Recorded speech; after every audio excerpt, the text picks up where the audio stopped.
Right, well I'm here with Steve Cullis, manager of the Wolves, just after we've come back from, just after the Wolves women have come back from 2-0 down to win 3-2. We made a bit of a meal of that, didn't we? We did, yeah. Not the ideal start to an opening day of the season, but again I think the girls showed great resilience, great character in the end I believe, to get a well-deserved 3 points, but first 20 minutes was a bit of a problem really, a little bit slow in terms of moving the ball, a bit slow to lock onto players, but I think once we did get ourselves back in the game, I think there was only one team ever going to win it, so I'm really pleased today with what the girls have achieved. Do you think the fact that we lost a few of our friendlies along the way, did that make a difference, do you think? No, I think we've always had a little bit of a difficulty starting games, so I wouldn't really pinpoint particularly on the friendlies. I think the friendlies give us a good base to sort of work off, but I don't think you can really prepare for an opening game of the season when there's 3 points on the line. So no, I think we might have just took our off the ball a little bit, maybe been a bit complacent, but in terms of going forward to the season, I think it's a good thing that it's happened now. So we know for next week when we play against Radcliffe that we know we have to play for 90 minutes of the game opposed to the 70 minutes which we did do today. Yeah, I mean the goals we got, well the goals we conceded were quite good in their way. The goals we got were quite good as well. No surprise that Jade Cross got the lion's share as well. She got 2 of them, and the other person was Jen Anslow. So she only got the 1. I know. Pete got the other one.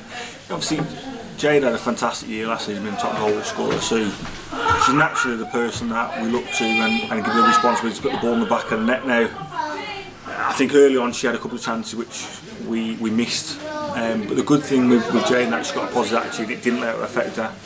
And she said into the changing rooms at half time, she went, "I'll make amends and I'll make it up to you." And lo and behold, 3 minutes after, she's put the ball in net for 2-2, so I couldn't ask any more, but she gets a lot of service within this team.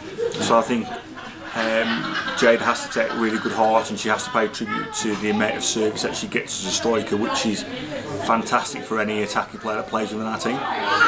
It was good to see that you started with, I was going to say Pete Wetton, but actually it's Andrew, isn't it? And also Vicky Brackenbury as well started. How are they fitting into the team? I think socially they're fitting in really well. Pete, also not Andrew, was a previous player, so she's come back and earned her opportunity within the team, so she's got a real good social group with the girls. And Vicky's come in and she's settled in really well. She's played at Loughborough Foxes last year, so she brings good knowledge of the game, good level of experience, level-headed, which I think helped Whittle today. Not having Anna Perks, a more senior centre-back with her. So the 2 players that we've brought in, as well as Jade Hewitt, have really added strength and depth to the squad. So I think this season we're probably in a better position than we was last season in terms of the team, because we've got so many variables. And the pleasing thing for me is the team can play and the players can play in a variety of different positions.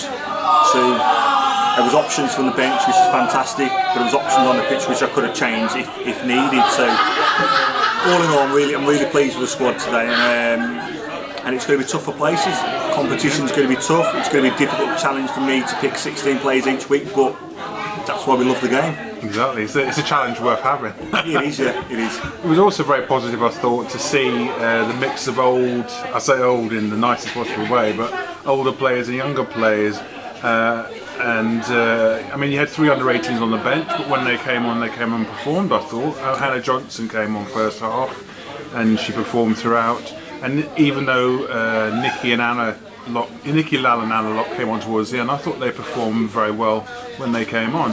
I kind of answered your question without asking you a question there, haven't I? I think it's vital that we have got a blend between the youngsters and the more mature players. I think as a football club we've probably been too dependent on the more mature players,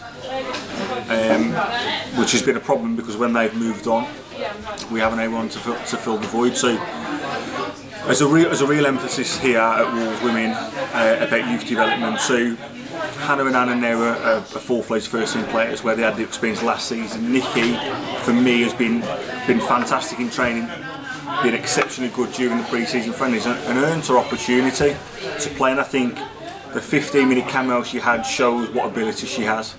She's lightning quick, she's a real threat in behind, and she's got an eye for goal. She played yesterday against Crewe, she scored 6 goals, so she knows where the net is. And for a football club to have a 17-year-old that can score 6 goals and play in a variety of positions is a fantastic position for me to be in. So I'm really pleased. I think the group itself is very settled. The environment here is much better than what it has been, and I think you can see it on the pitch what it meant to them when we won. I think the attitude and the camaraderie between the players are massive, and that's credit to the players trusting in what I'm doing and trusting the beliefs of the club, but also trusting each other. So it's a good place for the players to be in at the moment.